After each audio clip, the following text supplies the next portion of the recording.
It is Sunday, March 16th, and it's getting pretty late with Jake Landau. This week's guest is a registered practical nurse in the province of Ontario and the former two-time Liberal candidate for provincially for the riding of Perth, Wellington. Her name is Ashley Fox. Ashley, welcome to the program. Thank you so much for having me. No, it's great to have you on. I mean, I'm a fan of you. I like Liberals who are progressive and embrace it rather than hide from it. Although I won't speak for you on that front. I'm sure you'd love to articulate your own ideology of why you did run for office these past two times. It's interesting because they're very much connected, but I would say they were two very different elections. Same Ashley, but just a little bit different change of my voice. In 2022, I mean, the fight was obviously for healthcare, fighting for our healthcare services that we have in Ontario, access, strengthening them, coming out of or still in a pandemic at the time. And in 2025, it was really focusing more on like our hospital ER closures and the stress of our system that the Ontario government has put it through. Right, and although ultimately it does feel like the overall continuing theme is that healthcare is getting worse in this province and nobody seems to care enough to do anything about it. I feel like I've been screaming into the void since 2018. That's probably I can understand that. I feel like I've been screaming into the void my entire life. It really is, like, fascinating, like, because everyone agrees that healthcare is a problem. Like, when you poll people, they're like, healthcare is horrible, the government should be ashamed, and then you ask them who they're voting for, and it's like, oh, the incumbent government. There's a lot of... it'll come up in this election, too, right? I mean, we're going to be going into a federal election cycle. It's just a matter of when. And we're gonna see the same thing happen in this election cycle as well. There's so much rampant misinformation, either across the different levels of government and what their roles are, but even from the representatives themselves. I've sat in a 2025 informal debate where I heard from the incumbent MPP, who is a progressive conservative, who was blaming education on funding from a federal level, and I know you're very well versed in what the funding models are. I was just so pleasantly surprised that was where the conversation was leading. Yeah, and for those who aren't aware, education is firmly a provincial responsibility, as is healthcare. And anytime a provincial government complains that the federal government isn't giving them money for something that isn't the federal government's job, I kinda cringe. And to be fair, this was true, admittedly, when Liberals in Ontario do it too. We are not innocent of original sin. No, I think, it's an all-government thing. I mean, regardless, everyone blames other parties. And I think in 2025, the interesting part with that election cycle as well is that, a lot of people that I was talking to, either at the doors, on the phones, in general, they know where healthcare and education was sitting. They were very much aware of the state of things in Ontario, and they didn't want to be reminded of that. They wanted to know what was going to be different, what was going to improve, and what I was going to fight for. It's interesting. I mean, the Conservatives have been very clear that tariffs was the number one thing at the door. It wasn't. Now, don't get me wrong, it was at the doors, but it was definitely not the number one issue. 99% of the doors I went to, it was healthcare. Yeah, and it does feel very frustrating that it wasn't able to translate to votes in any meaning. I mean, to be fair, in your riding, you did do notably better in the 2025 cycle than 2022. You boomed up from third place to second place. But speak about that and what it felt like to maybe not to win, but to get a lot closer. Thank you very much. I mean, 2025 was so interesting because, in 2022, I'm not kidding, the first message I got through social media when I was running was, thank you for putting your name forward. Thank you for being a voice. Thank you for being a nurse. How do we get involved? The 2025 cycle, the very first message I got through social media, not even 2 hours after the writ had dropped, was how do I vote? Where do I go? How do I access voting right now? And then the secondary part was that I was getting questions and people reaching out across party lines. They were really quite upset. They knew that the Liberals in this riding were the strategic vote, and they were very, very strong that they were going to ask me to hold their voice, hold our government accountable. It was such a unique feeling from 2022. Very, very different emotions at the doors, very, very different conversations. Interesting. And mind you, I'm not a huge fan of the idea of strategic voting. I always just tell candidates that I've worked for, helped in the past, the best thing they can say at the door is why they're the best candidate, not why they're the least worst alternative. Like, and maybe this is why we're having such low turnout nowadays. I know we had a bit higher turnout in 2025 than 2022, but when you compare it to places like Germany, where like 80% of people are turning out, it's embarrassing. Well, and it's interesting. So I've looked over. I haven't gone thoroughly through the analytics yet. I'll be honest. I've gone through kind of on a higher level, and one of the interesting things I found was that Huron-Bruce is, I believe it was the top. If it wasn't the top, it was definitely in the top 5. I'll have to look that up for sources later, but it was definitely the top increased vote in the province. One of them. And interestingly enough, if you're familiar with the riding of Huron-Bruce, it includes Highway 21, Walkerton, Hanover, Goderich, those type of communities. And the majority of their roads and highways were closed because it's also a significant winter challenge. But they still increased their voter turnout, which was fantastic. Yeah, and I am impressed in that regard with the people of Ontario. It's like we know that winter elections have lower turnout than summer elections or spring elections. We know that in these rural areas it can be very hard to get to a polling station, and that advance voting and mail-in ballots were significantly more limited than in the past because Elections Ontario, despite having a mandate to be prepared at any time, was not prepared at any time. So I am impressed in a way that the people of Ontario increased turnout despite all that. I just think when we look at our peer democracies in Europe, we could be doing a bit better. There's been a lot of debates. I mean, even at the doors about like Australia, right? And the conversation about mandatory voting and things of that nature. I'm glad you bring up their example. Yeah, well, honestly, it's the first example people bring up to me when we have conversations about voting. A few people, even in 2025, when I met them at the doors, said, I voted for you in 2022. I'm going to vote for you this time. What's going to be different? Like, what's going to change? And part of the conversation I have with them is you got to get out to vote. You got to bring a friend, bring a neighbor. Like, when I graduated high school, I was so proud to vote. Honestly, my very first election was federal. And I was the only one in my high school civics class that actually went to the local debate at our arena. Like, I'm kind of proud of that, but I'm also kind of disappointed. So it's not much of a shock that you ran for political office.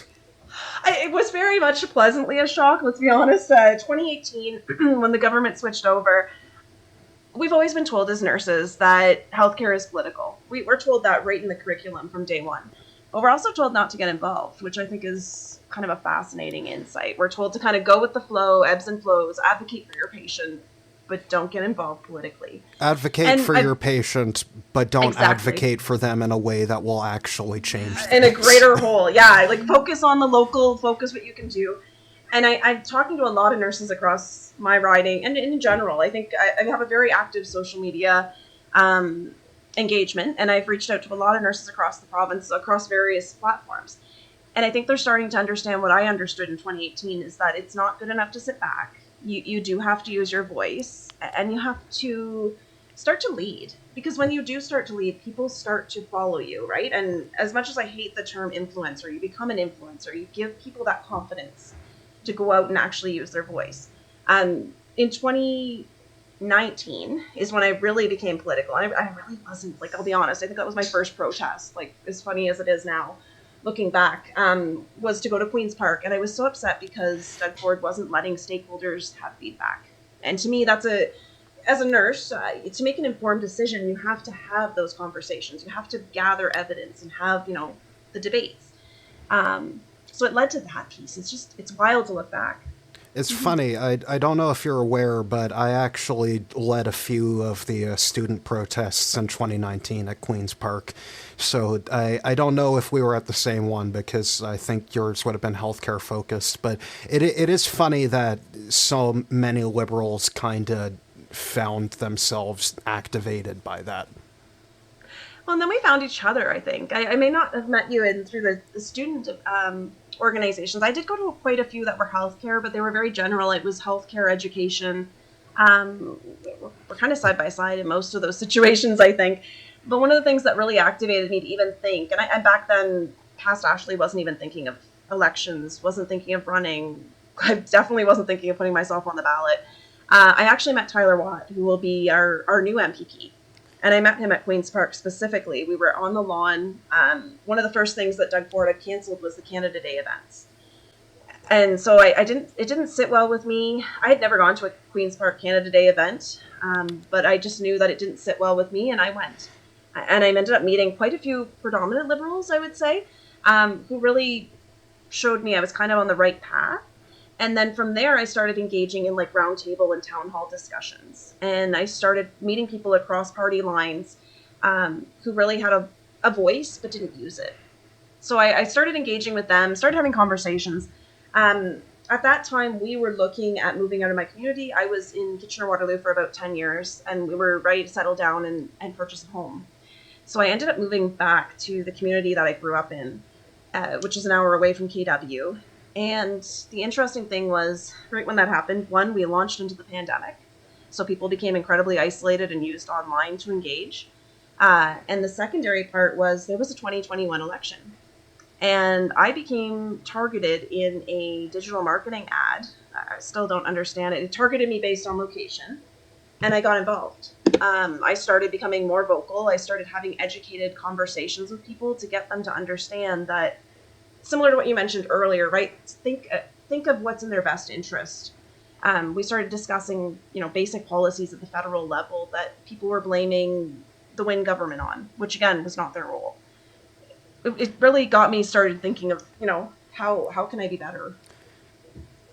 Do you think this might honestly just be a structural problem with federalism, that we can't reasonably expect the average citizen to actually keep track of what is whose responsibility, and that the constant assigning of blame and pointing of fingers, like the Spider-Man meme, it just it feels like it contributes to an erosion, a degrading of confidence in democracy as a whole.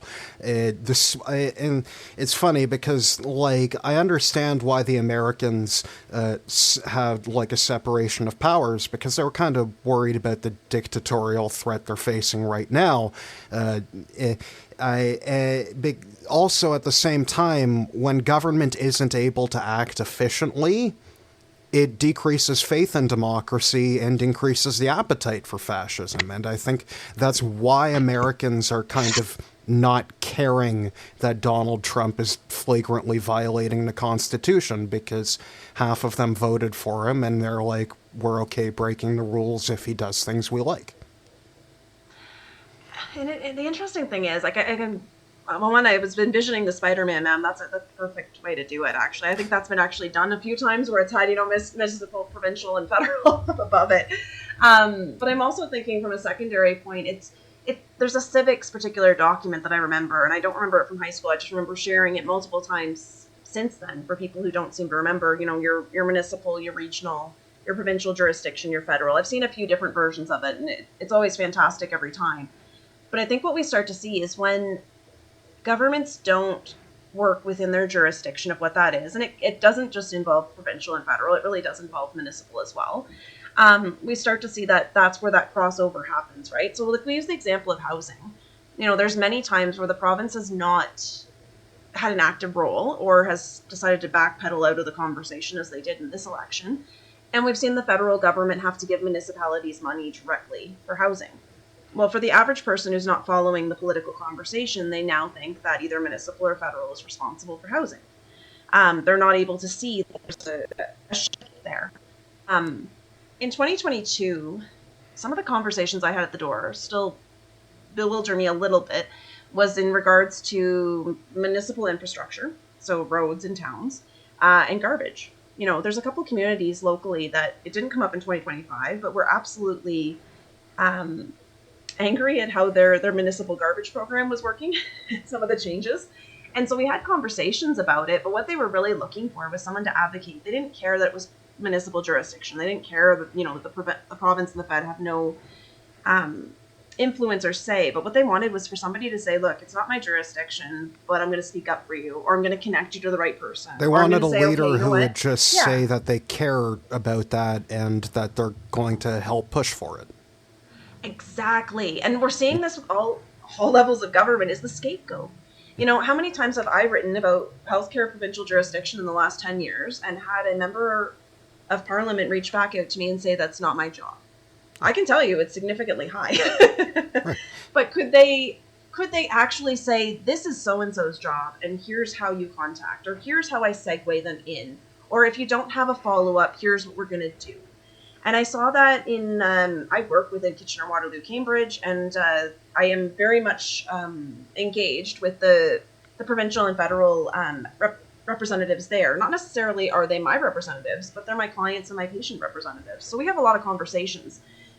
And the follow-up is fantastic. I've actually seen provincial or federal say, that's not my role, but here's who you're going to follow up with. Here, I'm going to CC their office. Here, I'm going to expect them to follow up with you. And it's amazing. I forget which MP I saw do it because I've met far too many MPs, but this one he had good instincts. So what he did was when he was out door knocking, I think not during an election, but before there was an election, he carried around business cards, not for himself, but for the provincial, the MPP and for the city councillor, and also for the TDSB. He didn't have ones for the Catholic board because there aren't that many Catholics near where we were. But you get the idea. It's like the point was that if someone brought up something that wasn't necessarily under federal purview, he could just go, well, here's your representative who can address this directly for you. It's not throwing up your hands. It's actually pointing them at least in a direction, giving them forward momentum. See, and that's brilliant. I'm also thinking there's lots of opportunity. I mean, I'm in a rural community where very often at small business announcements or at policy announcements or funding announcements, all of our levels of government are there. And as you can appreciate, when it's a photo op, a lot of people don't understand, okay, whose role is it? Where did the funding come from? How is it tied to someone?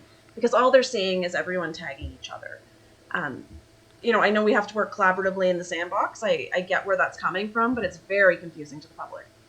True. And I always find those photo ops where the politicians show up to the opening of a local business fascinating, because on the one hand, yeah, sure, but on the other hand, I do actually question well, wait a minute, what business is that of the government at all? That's a private business whose goal is to make money.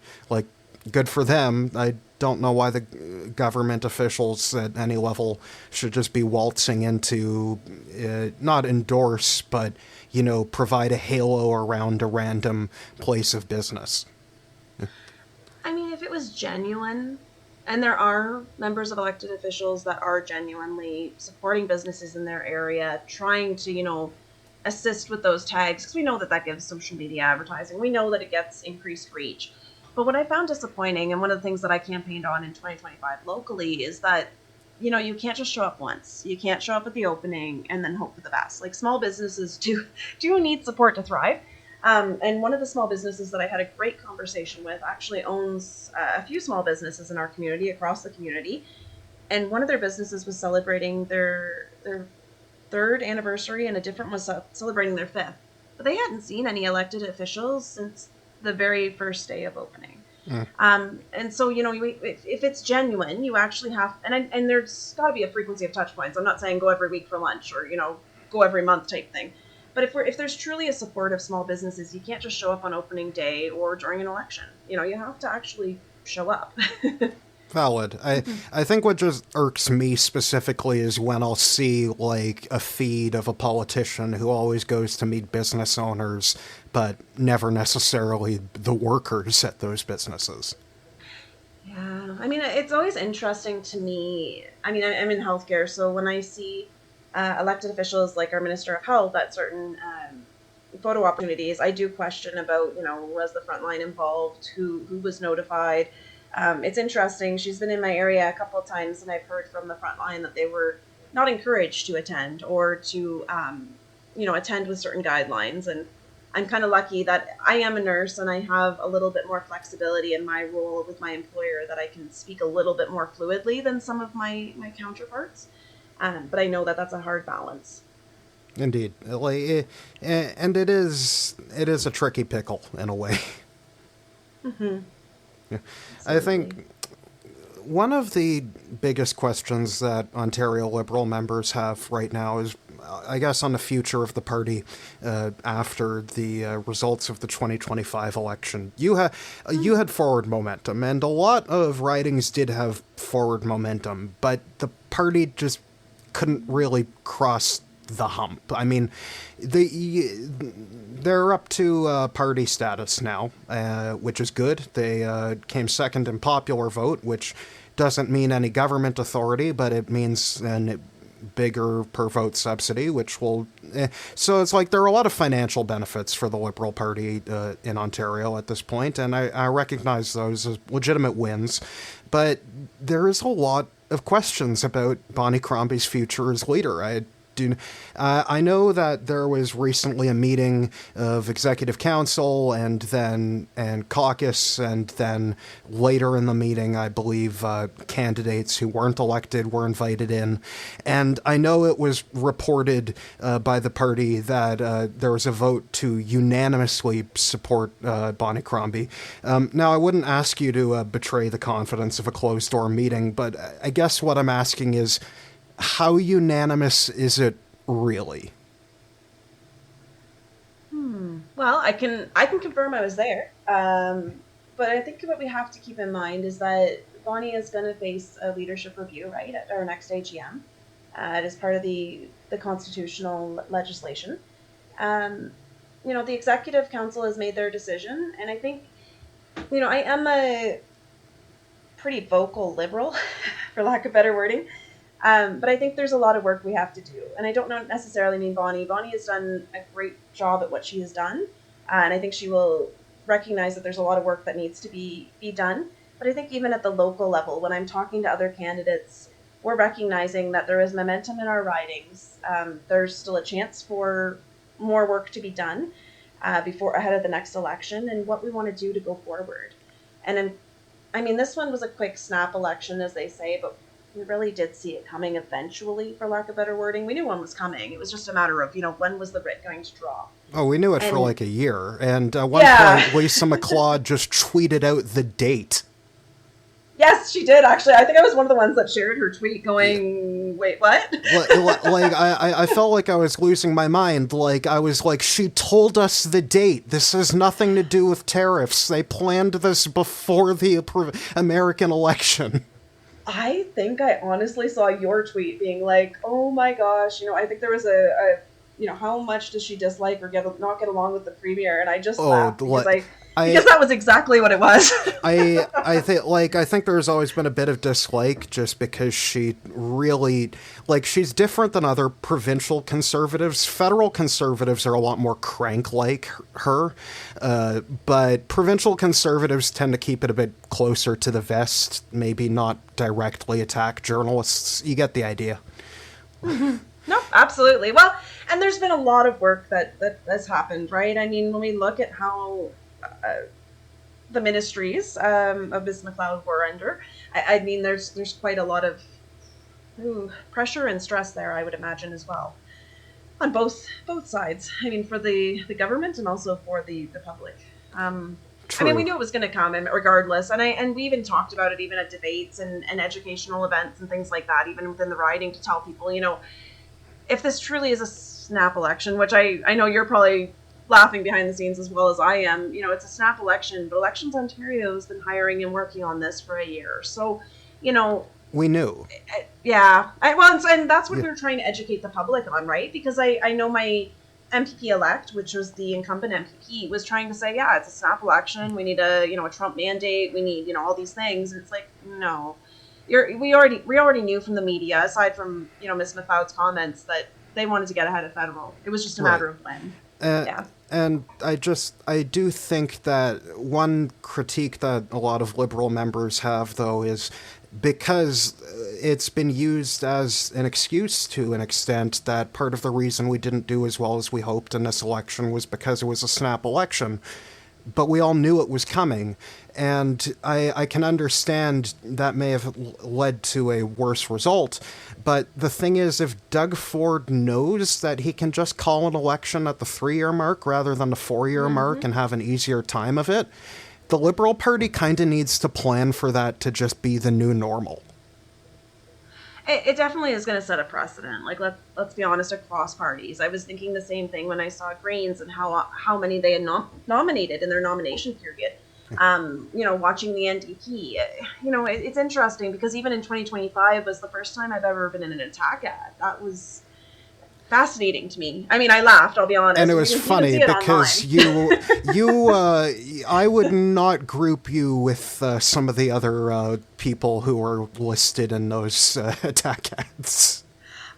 Can I just appreciate, though, that one of the things that was interesting, and we can have a discussion about it, is, women in politics are always taken differently than males. I mean, we can debate it hardcore of what that is, but the reality is, we're looked at for hair, makeup, age, children. I've seen it all, especially between 2022 to 2025.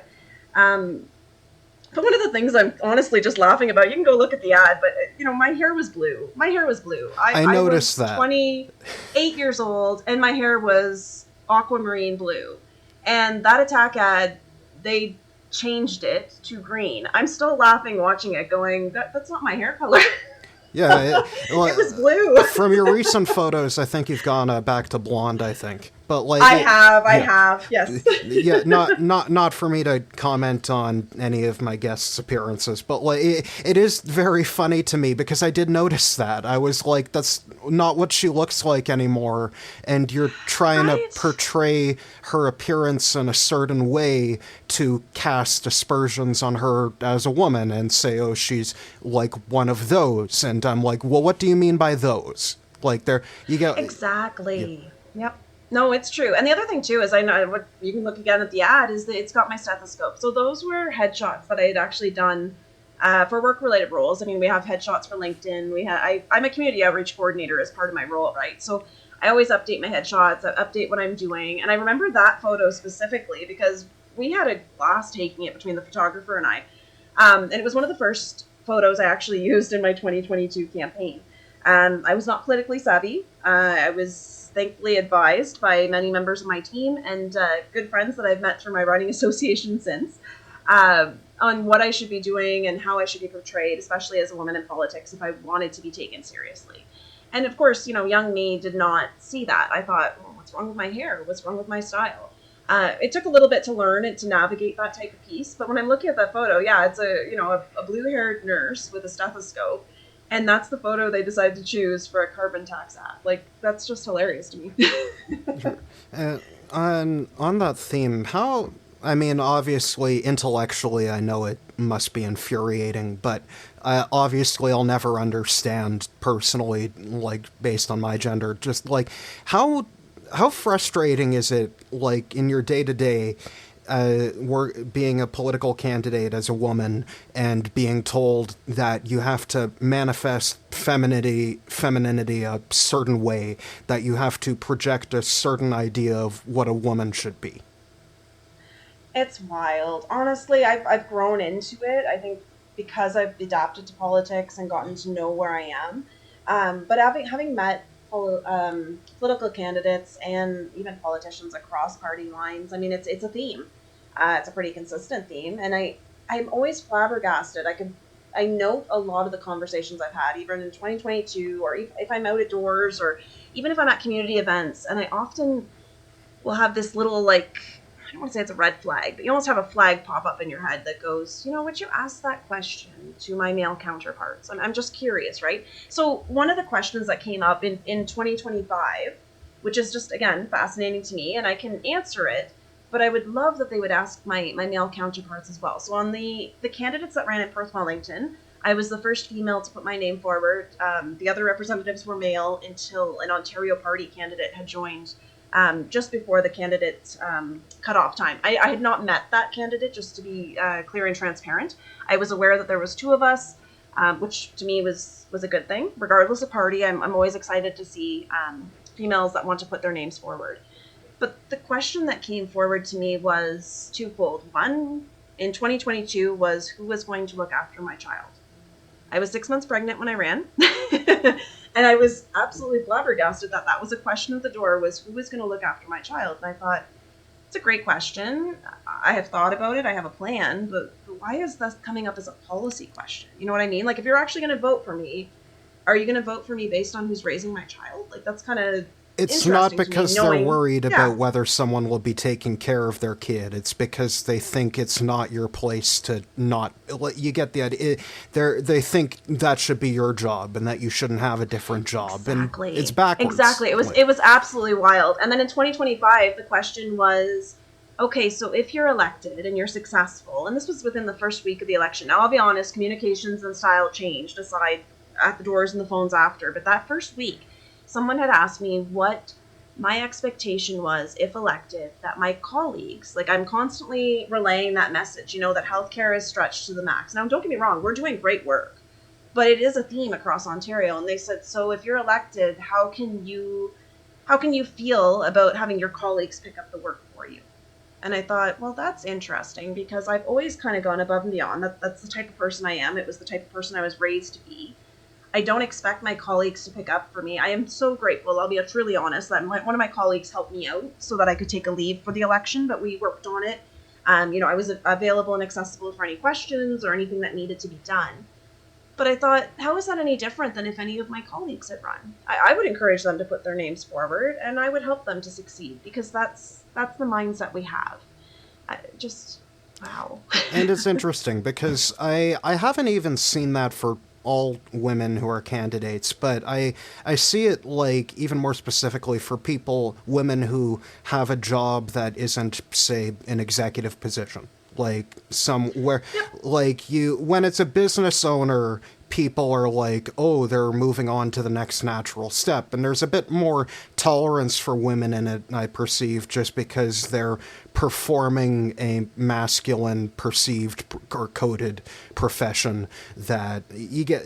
I word these things terribly, but you get the idea. There's a lot of complex gender dynamics here that I will never understand.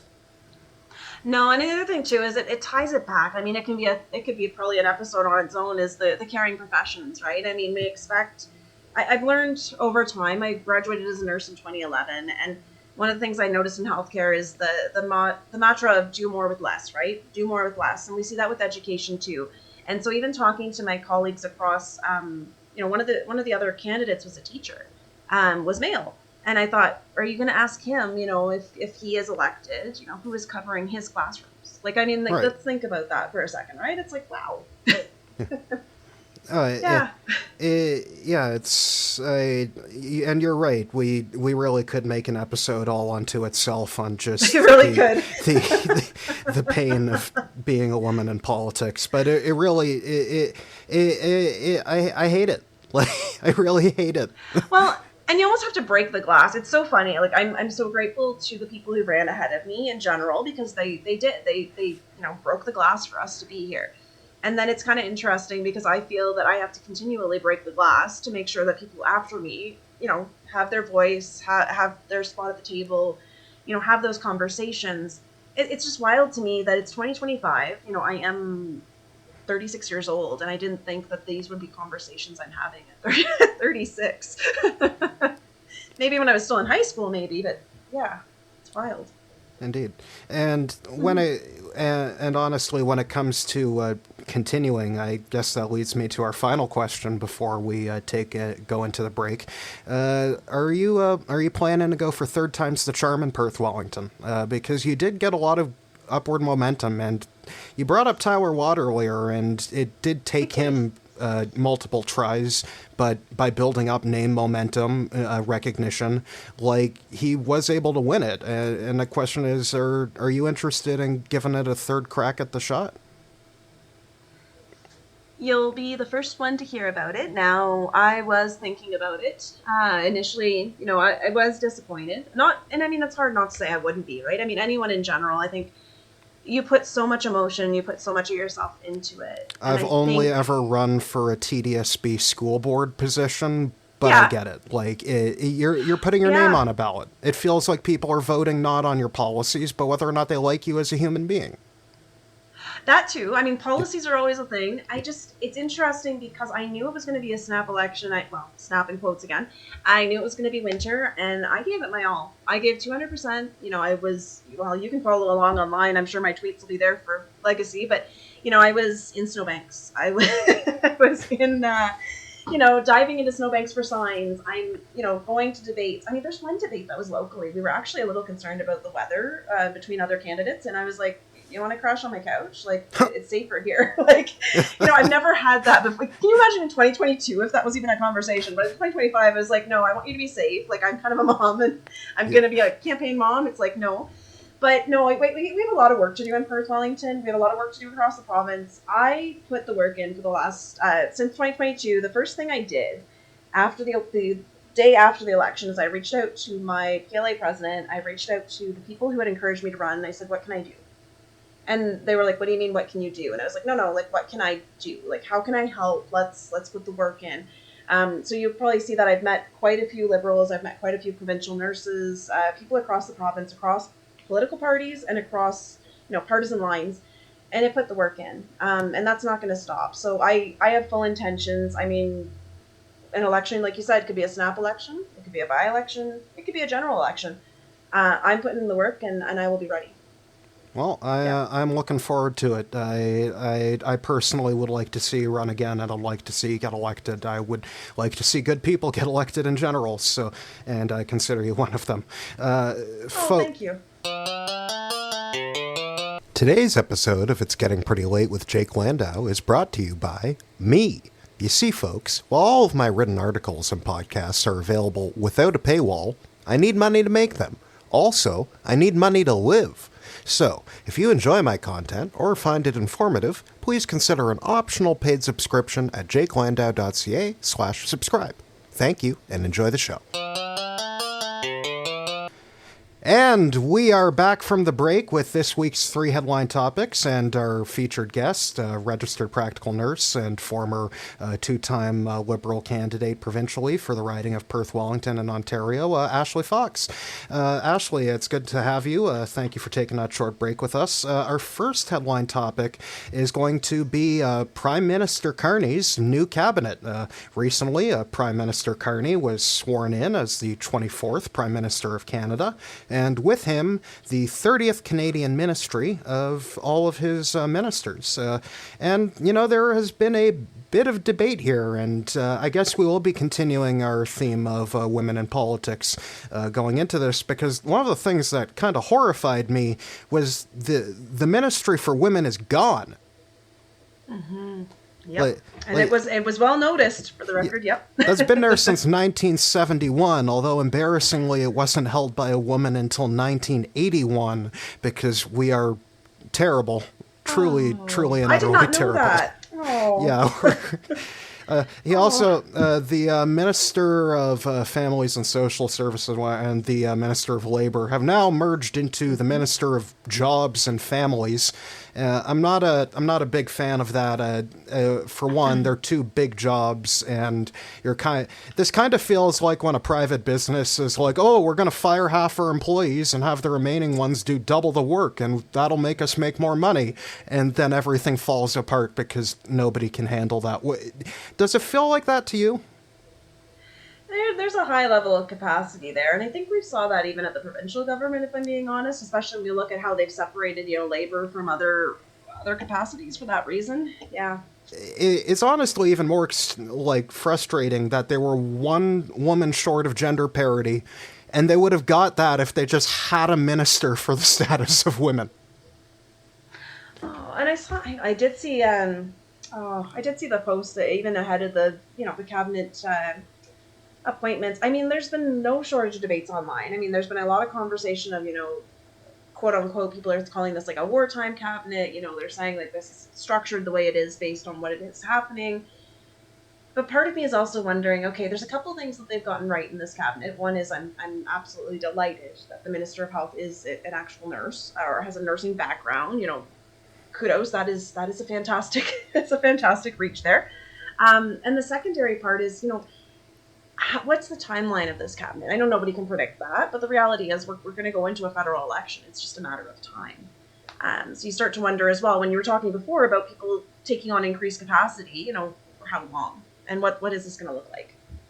Yeah, and ultimately, like, I've been told, like, that like you've said, it's a wartime cabinet and that they're paring it down to focus on the essentials. And that kind of makes me more upset because I'm like, do you not think disabled people are essential? Well, and we had these conversations not even 2 weeks ago at the provincial level, and I'm sure the federal level was monitoring those conversations because that was the conversation, right? Is ODSP levels provincially, healthcare, females, job security, all of these things that we were saying. A lot of the jurisdictional stuff will be federal to deal with Trump.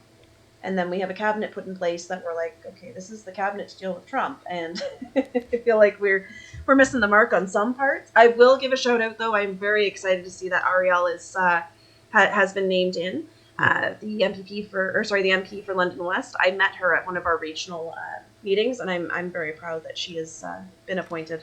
Is there anyone in cabinet you're not proud has been appointed?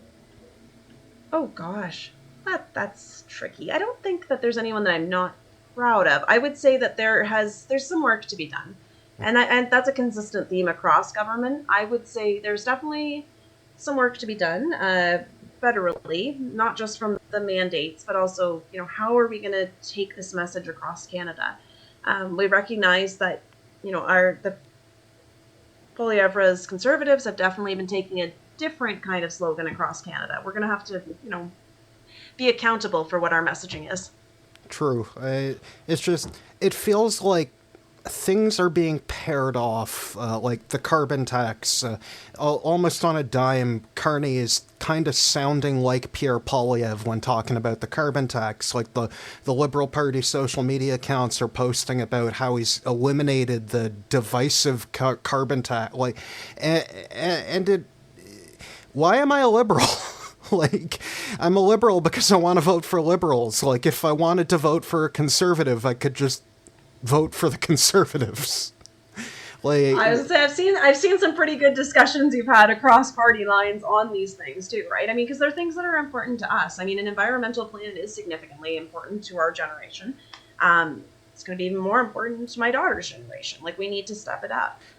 We also need to step up. And it's not lost on me that all the liberals saying we should ignore it are senior liberals who won't have to live with the consequences like we do. Well, and then the debate of what's important and what's a priority too. I mean, we are going into an election cycle, as you said. I will be honest though. I'd love to see what Pierre is going to put forward. I mean, even these conversations about the carbon tax and axing the slogans and things like that. I feel like he's going to have to do a rebranding like really, really quickly. He's got nothing to work with. He will, and that's true. Like, it's working for Carney. Like, it's politically successful. I can't contest that, but I guess I just have an expectation of leaders that maybe even if something is politically successful, if it's bad for society, you shouldn't do it. Well, and it's about adapting as well with the misinformation. I feel like, immediately once that announcement was made, I mean, we saw the Ford government MPPs put out their statements, right? And I thought, part of me was reminding myself, Premier Ford is part of the reason we have it. He's not going to put that in his statement. But again, when we talked about misinformation earlier, who's going to pick up those key messages?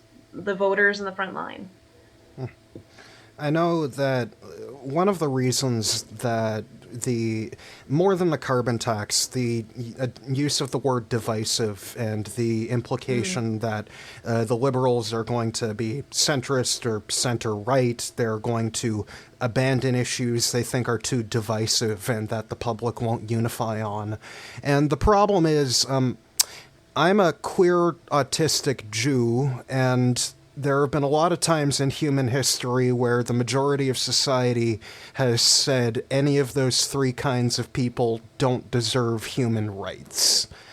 I am very concerned about a government that's like, oh, we're not going to champion anything that might be divisive. And I'm like, well, being gay is divisive, like, because there are a lot of people that are bigoted trash, but I expect you to defend it. Mm-hmm. Well, and we see that too if we're truly saying this is to deal with, a Trump mandate. Look at what's going on in the States in regards to those, right? I mean, even reproductive health is up for debate, which it hasn't been. If we bring it back to the local level, it is provincial, but I mean, there's been a lot of federal conversations at PR's level as well about harm reduction, right? And talking to addiction workers who are telling me they're fearful based on the comments that are being made, we're going to set back harm reduction and addiction cure by 10 years. And admittedly, Ontario Liberals have helped in setting back harm reduction by voting with the Conservatives to close it in the legislature. There's definitely a lot of things that need to be discussed, but as you're kind of saying, I mean, if they don't respond to some of these issues, it leads it up for interpretation, and that's the key message that they're sending. So if we're talking about even this new cabinet, not having a ministry dedicated to women, that sends a strong message regardless of what their thoughts are and what their statements are, right? We have to be real about it. And what's funny is people were both replying to me directly, and some liberals were subtweeting me saying that whether it's called the Minister of Jobs or Minister of Labor, they report to Employment and Development and Social Services. You get the... But the problem is, if the government is going to use the name as a political tool to message and shape opinion, then it is valid for me to criticize the message that they craft. Mm-hmm. Well, and if you're the person who needs those services, and you're used to looking for a Ministry of Labor as opposed to a Minister of Jobs and Family, like that just doesn't which is what it's been called since 1911. Like, it's been the Ministry of Labor since 1911. That is over 100, like well more than half the lifespan of Canada as a country in its current form. Nerds don't come at me about Upper and Lower Canada or the province of Canada. I'm glad that you know about the history pre-Confederation. I think for the vast majority of people, we're like, it's 1867, and then we start going. Well, and if we look at okay, so again, if we're going into an election cycle and we're asking a cross-party line for support, knowing where the pre-polls are going, I mean, they are changing, don't get me wrong, but being aware of where it's going, we are going to need support from other parties, NDP and Green. I know Green has put forward, I think Elizabeth May did a session not long ago about a collaborative approach and reaching out to being collaborative. And then one of the first things that I saw from I have friends across party lines, but one of the things I saw from an NDP friend was, okay, the Minister of Labor is gone, this is gone, this is gone. Are we setting ourselves up to really, have a successful election? We need to be mindful of that.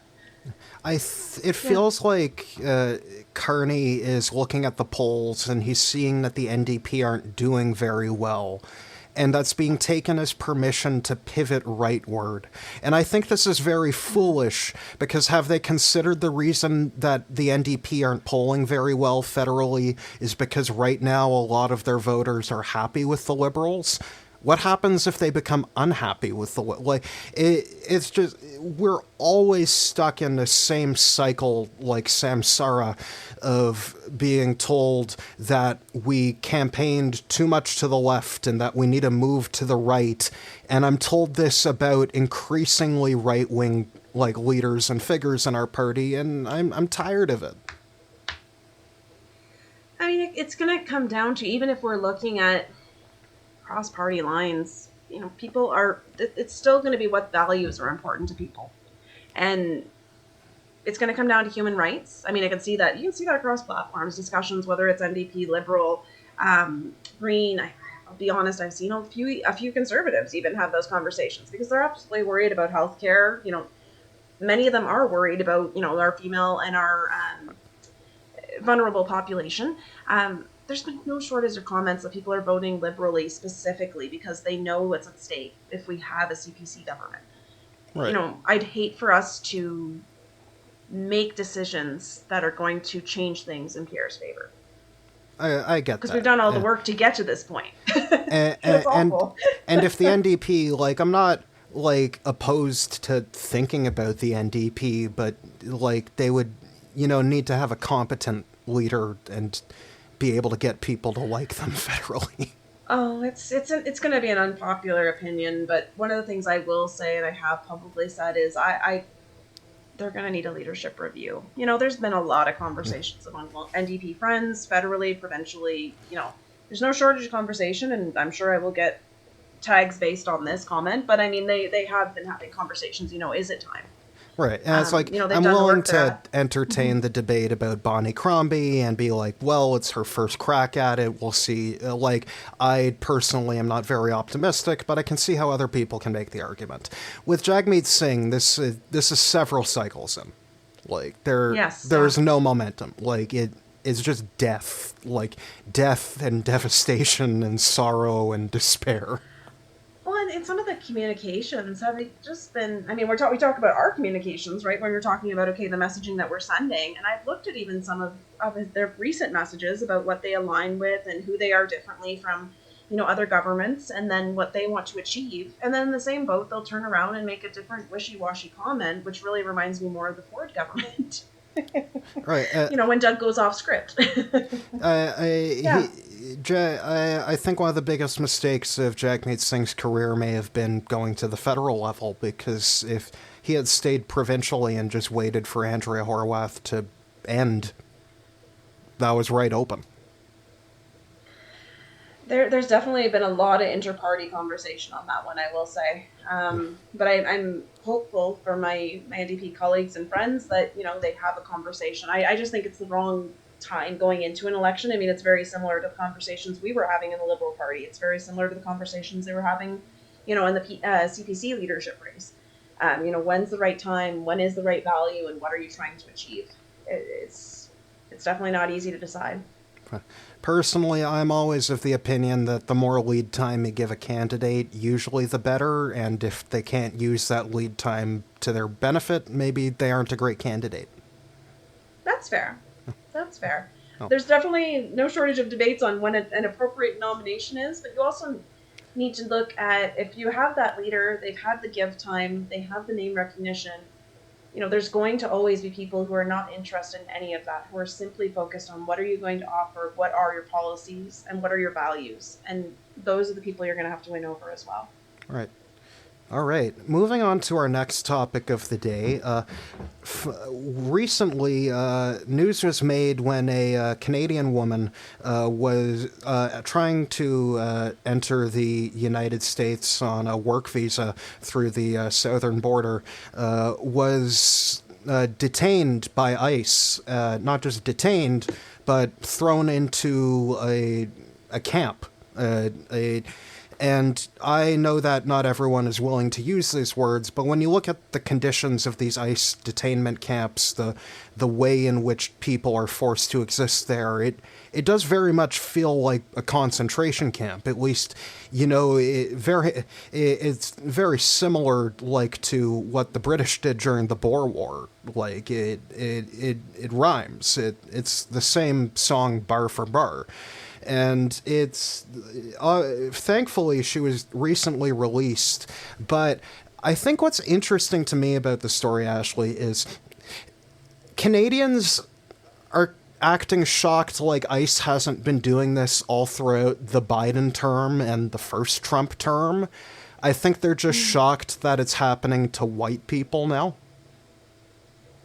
I think that's a fair interpretation. I think, and the other thing too is, the news came out that he was going to change things for Canadians based on, snowbirds and things like that. And the fact that this happened around the same time, purely coincidental, I think really opened people's eyes to what was happening.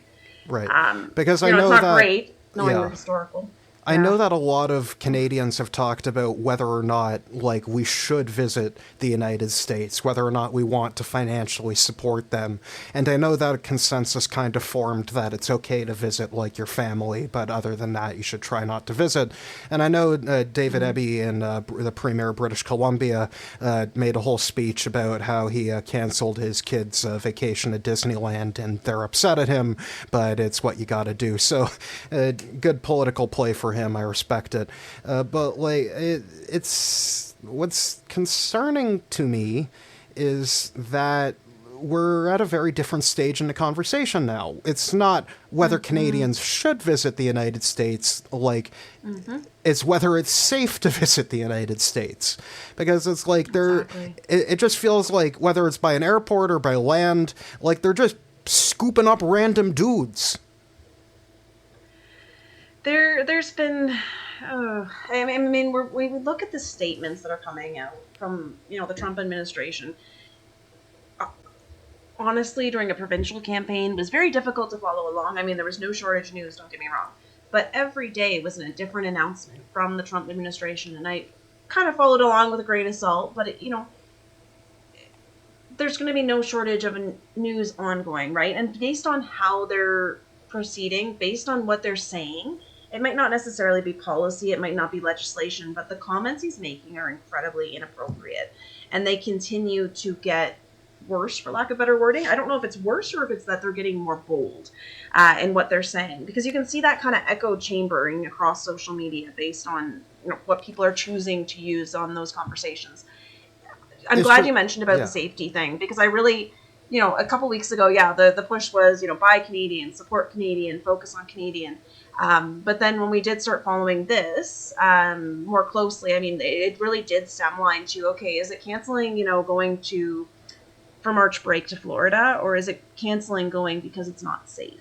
I really think there needs to be more of a change of tone there. And they talk about, you talked about the new requirements for snowbirds, and what essentially, for those listening at home, what the new rules will be is that if you are a Canadian staying in the U.S. as a tourist for more than 30 days, you will be forced to add yourself to a registry of aliens, quote, and you will be required to keep papers on you at every moment of the day, and if you are ever found with ice without those papers on you, then you can be taken to one of these concentration camps. So it's like, imagine you take your kid to Disney, you take them to the pool. They don't have the paper on them because they're not going to take a sheet of paper into the pool. And then suddenly, the ICE Gestapo waltzes in and is like, we're taking your kid to a concentration camp. And it sounds ludicrous when I say it, but this is shit that they're actually doing. Well, and I'm thinking also on the opposite end of that, not just necessarily kids. Okay, your senior population. So, senior population that's been going to that specific location for years and years and years, who, for lack of better wording, have gotten a little lax in their documentation in general, right? I'm going to go down for a little bit because I don't need to have this, or I know so-and-so, so I don't need to have this. The Nexus card clique. We see quite a conversation about that, especially when we talk about healthcare, because often those populations, do have some healthcare challenges that happen most of the time, not all the time, in the States. And of course, you're going to end up in a hospital. You're going to see, individuals who are going to be more aligned to their country and their views and what they're happening. So it's wild to me. I really think we needed to step it up a lot quicker before. I know that there's a neighbor messaging. I know it's we're kind of like big siblings. We support each other. I honestly was super proud when we were, supporting them with the LA fire, and we're supporting them through various other environmental crises that they're going through right now. But I think we also need to be very much of a different mindset and updating our public so that we are thinking of things, we're not just walking into things and pleasantly surprised, like you said, thinking, wow, this would never happen to me. Well, it should, and it will happen. So let's have that conversation now rather than later. Right. And Yeah. like what really frustrates me here is that the Canadian government is just way too lax on this. When China arrested the two Michaels, like they changed the travel advisory for China to say there was a risk of arbitrary like you get the idea. Like they told Canadians explicitly it was not safe to visit this country. You could be subject to arbitrary political persecution, and yet it seems to be happening to Canadians more in America at this point. It's just for our no prize question of the day, Ashley. Do you think that the Canadian government should put out a travel advisory for a country that arbitrarily arrests people for political speech, like has happened to Mahmoud Khalil? I think it's valid. When I look at our stage situation here, I wish we would say more and do more, because what we see is that I have a lot of American family and a lot of American friends who will be the first to say I didn't vote for him, or I didn't think he would do that. And my thoughts are, I mean, I have a premier that I didn't vote for. I have a premier that I don't support a lot of his values and his policies and his backroom deals. But I'm still going to hold him accountable. I'm still going to be vocal, and because it's still your government. Right, exactly. I mean, I have a role to play in that, regardless of whether I voted for him. And it's the same what I expect of my American peers. Like, whether you voted for him or not is irrelevant. He's yours now. You have to say something. And I don't believe in collective guilt. Like, I'm not Osama bin Laden writing his 2002 manifesto in the Wall Street Journal, like saying that he blames all America. So I think that's an extreme that can sometimes lead you down a very dark path of violence when you ascribe like collective guilt.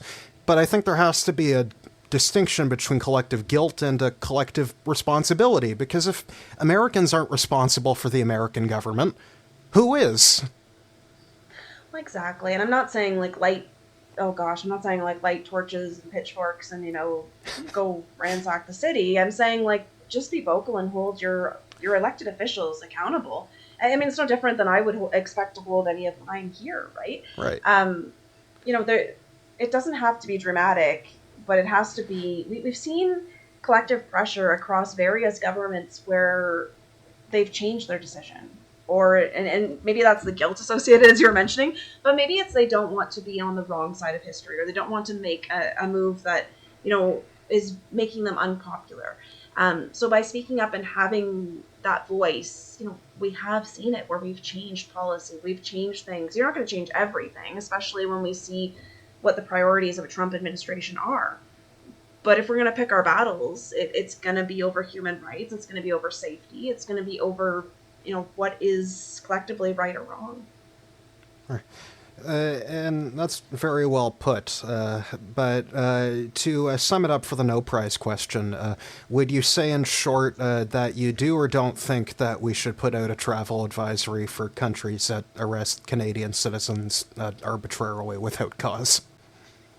No, I think there should be a travel advisory. Sorry, I've no gone worries. on that tangent after that. But I do agree. No worries. We need to be more proactive in our travel advisories, if I'm being truly honest. Valid. But, no, I agree. Well, congratulations on winning this week's no prize. Now, we've had some guests, before we go into our third and final topic of the day, some guests have asked, Jake, what is a no prize and why do you do it? And the answer is very simple for you folks listening at home.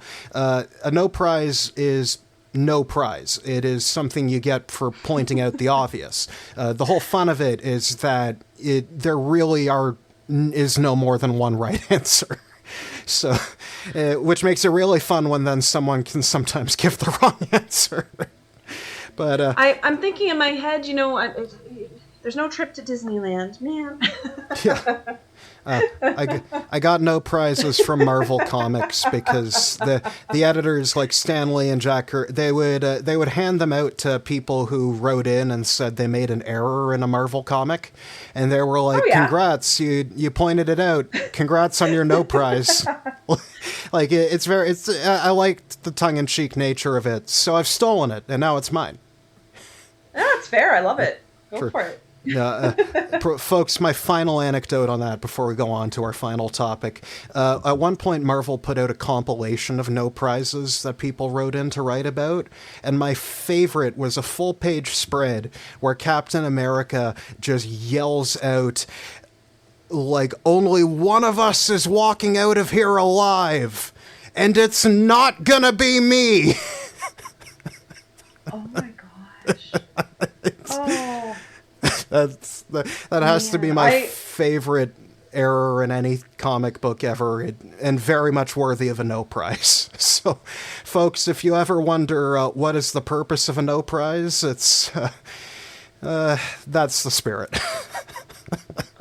I absolutely love this. Oh my gosh, I had no idea on that piece. I'm gonna have to look more into this, which is actually shameful because I'm more of a comic book fan, and I'm very much aware of, man, I'm looking at this.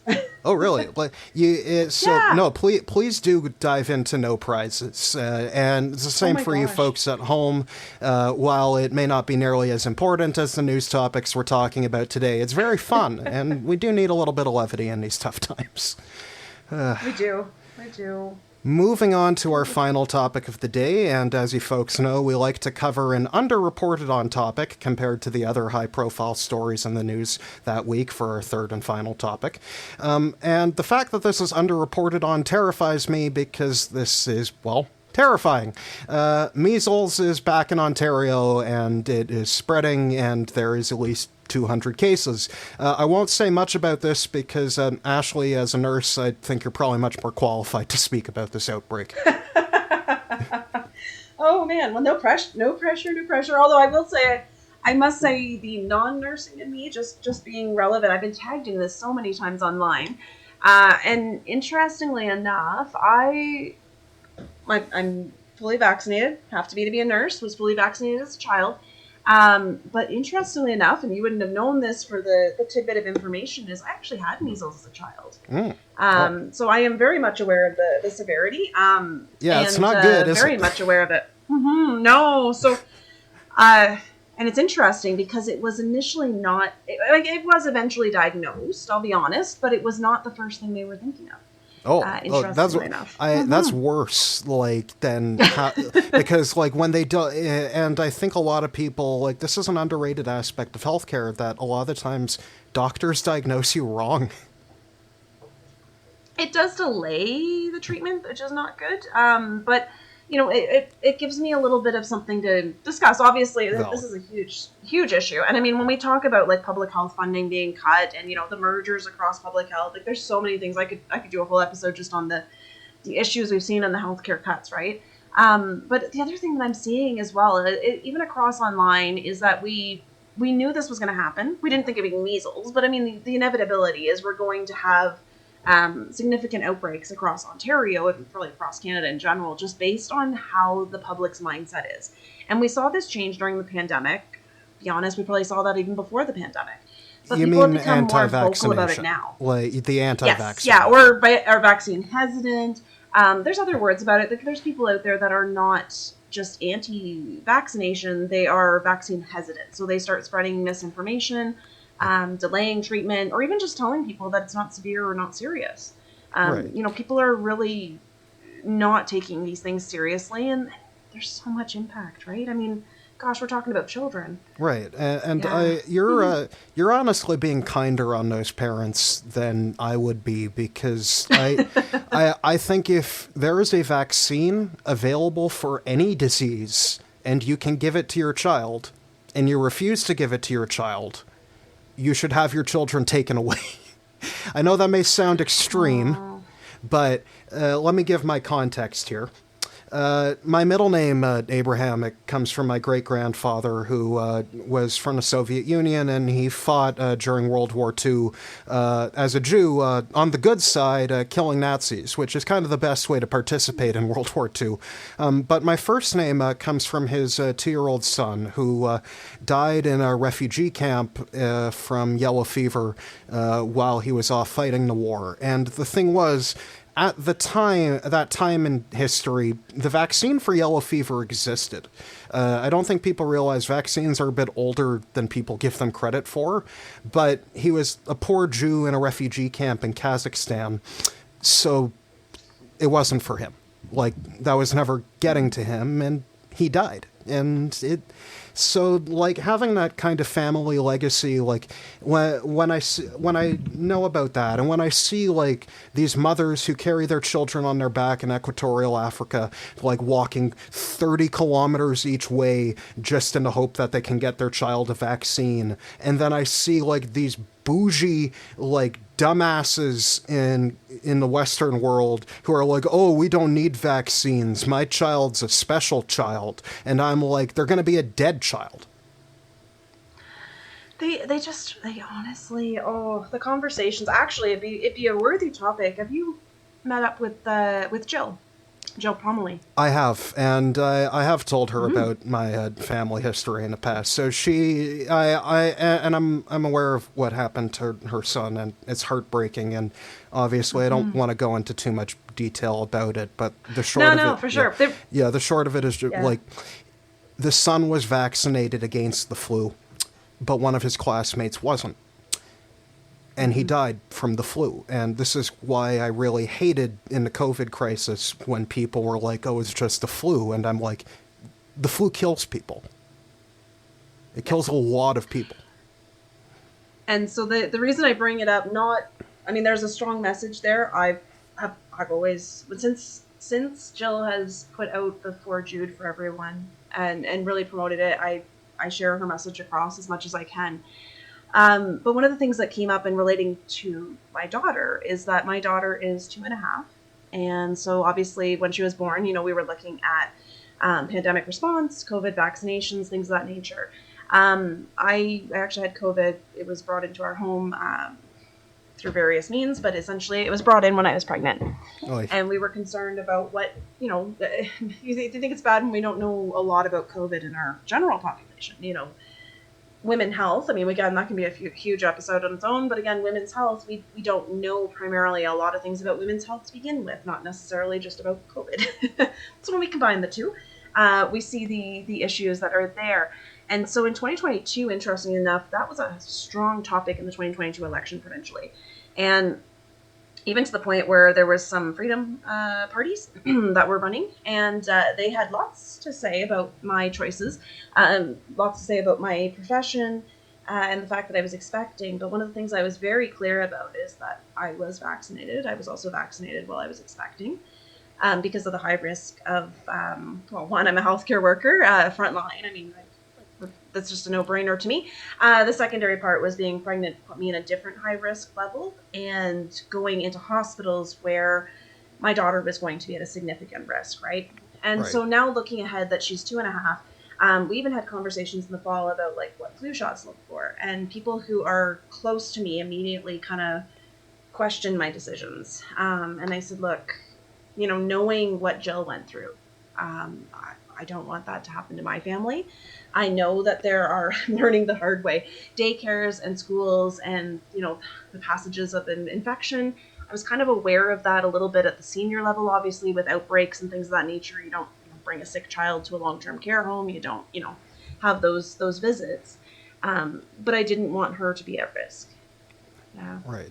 And I think one of the biggest problems that schools and daycares are having is that when it comes to the exemption, like obviously there are a small number of people who may be allergic or have an adverse reaction to a certain vaccine, but perhaps not all vaccines. And yet this is somehow ballooned into the government allowing people to claim religious exemptions, stating that vaccines are against their religion. And like I'm an atheist, but I'm very pro religious rights, like in a certain way. Like I don't like how the government of Quebec cracks down on religion and tries to enforce a version of secularism that is just stealing religious freedom from people and their conscience and their freedom of belief. But like the idea that like you can claim a religious exemption and to let your child be a plague vector for other children in a class, that's obscene. There's no God I'm aware of that can protect you from measles, and any God deserving of worship will probably scream at you for not getting your kid vaccinated for measles. It's funny because I knew faith-based exemption was a thing. Obviously, it wasn't heavily used, but again, like the pandemic changed so much of our responses and our thoughts, right?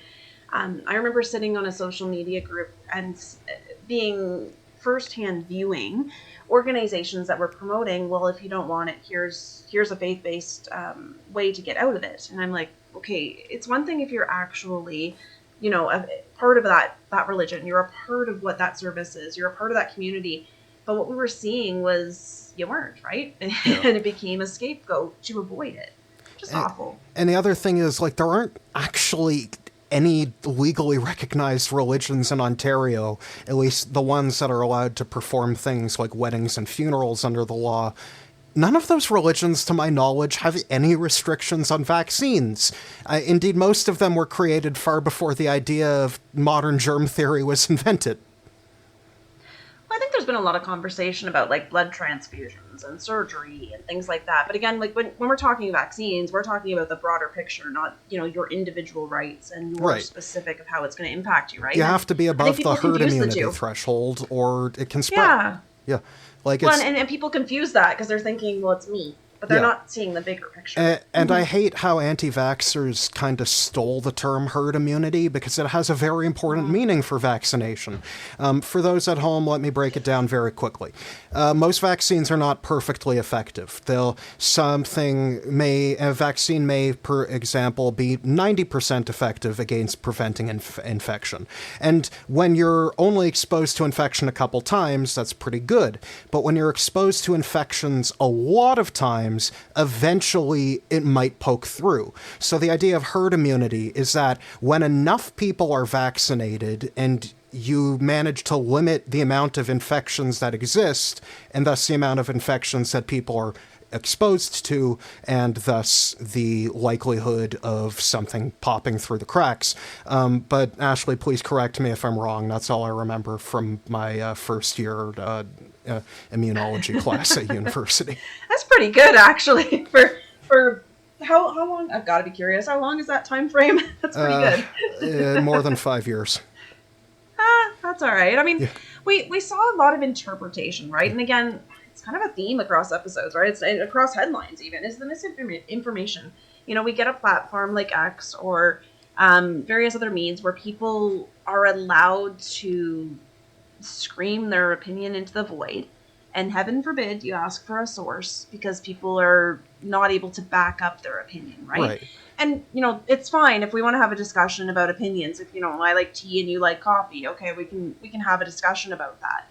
But when we look at like health policies and we're tied into like the federal headline from the previous article is, even the vaccine mandates and traveling interprovincially and things like that, there was so many people taking their opinions, expanding it on misinformation without, heaven forbid, you were calling it out for a source, and then it was amplified, right?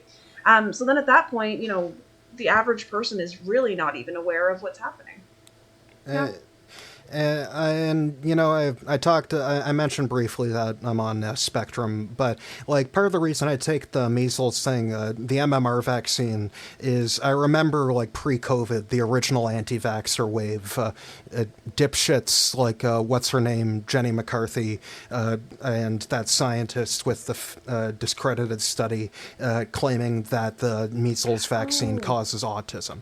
And what I always noted, even as a kid, like perceiving this debate happening about people like me, is that at no point did they ever like say that it doesn't prevent measles. Like they didn't question whether the vaccine worked for measles. They were just like, oh, but you might make them autistic, which isn't true. That's not how it works. Like vaccines do not do that.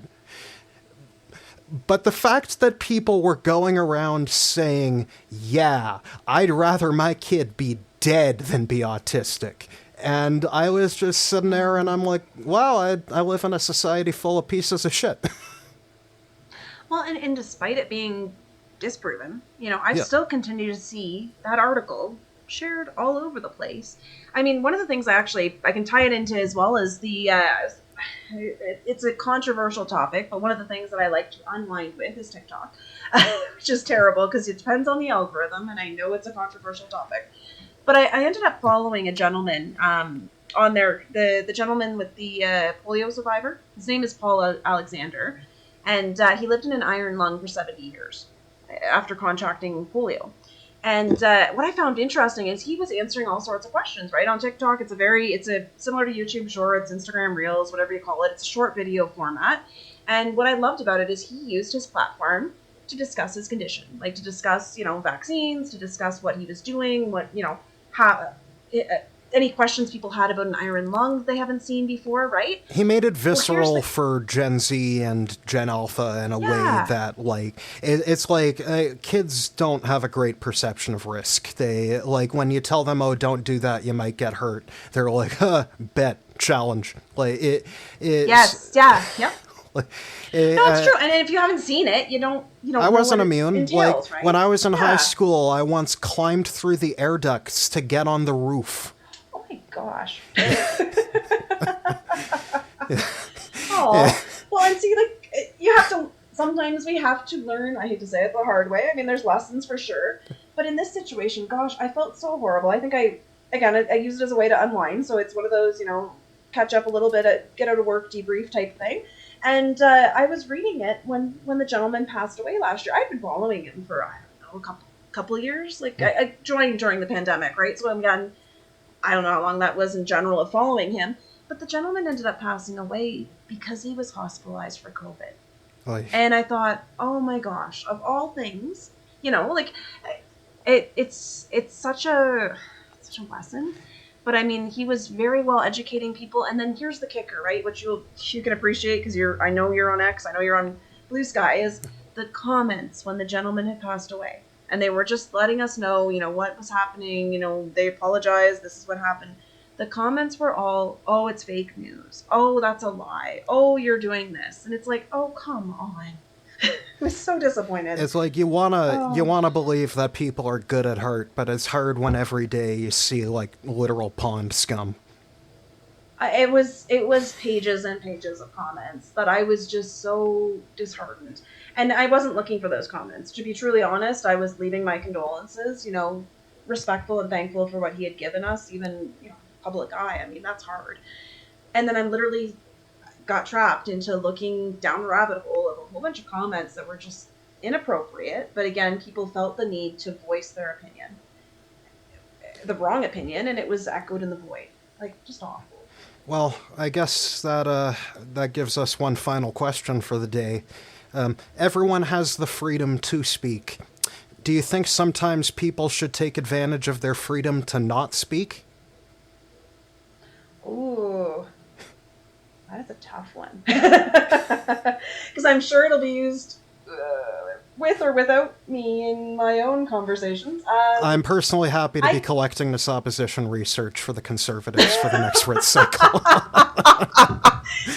My 2028 attack ad will be, no, I mean, I have no problem with having debates and discussions with people in general. And this is going to be a long answer out of it, but the short answer essentially is you can speak your mind. You have the right. We talk about freedom of speech and what you have the right to say.